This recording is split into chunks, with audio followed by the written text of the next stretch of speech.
పంచభూత లింగాలు ఎక్కడున్నాయో వాటి విశిష్టత గురించి మీకు తెలుసా? పృథ్వీలింగం, ఆకాశలింగం, జలలింగం, అగ్నిలింగం, వాయులింగం, వీటిని పంచభూత లింగాలు అంటారు. వీటిలో మొదటిది పృథ్వీలింగం. ఇది మట్టిలింగం, కంచిలో ఉంది. ఇక్కడ మహాదేవుడు ఏకాంబరేశ్వరుడుగా ఉద్భవించాడు. ఈ శివలింగాన్ని పార్వతీదేవి ప్రతిష్ఠించింది. ఇక్కడున్న అమ్మవారిని కామాక్షిదేవి అంటారు. అష్టాదశ శక్తిపీఠాలలో ఇది ఒకటి. రెండవది ఆకాశలింగం. ఇది తమిళనాడులోని చిదంబర క్షేత్రంలో ఉంది.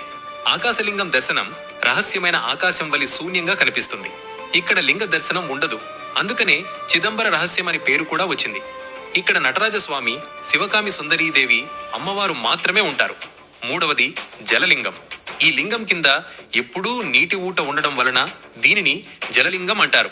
ఇది తమిళనాడులోని తిరుచినాపల్లి సమీపంలో గల జంబుకేశ్వర క్షేత్రంలో ఉంది. ఇక్కడ స్వామివారు జంబుకేశ్వరుడు, అమ్మవారు అఖిలాండేశ్వరి. బ్రహ్మహత్య పాతక నివారణ కోసం మహాదేవుడు ఇక్కడ జంబుకా వృక్షం కింద తపస్సు చేసినందుకే శివుడికి జంబుకేశ్వరుడు అని పేరొచ్చింది. నాలుగోది అగ్నిలింగం. తమిళనాడులోని అరుణాచలంలో తిరువన్నమాలై క్షేత్రంలో జ్యోతిర్లింగంగా ఉద్భవించాడు. అరుణాచల శిఖరంపై ఒక అగ్నిలింగం ఉద్భవించి తేజోలింగమయ్యాడు. ఆయన పేరే అరుణాచలేశ్వరుడు.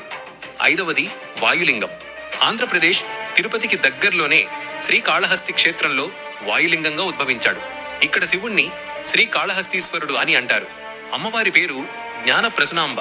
సాలెపురుగు, పాము, ఏనుగుకి మోక్షం కల్పించి తనలో కలుపుకున్న క్షేత్రం శ్రీకాళహస్తీశ్వర క్షేత్రం.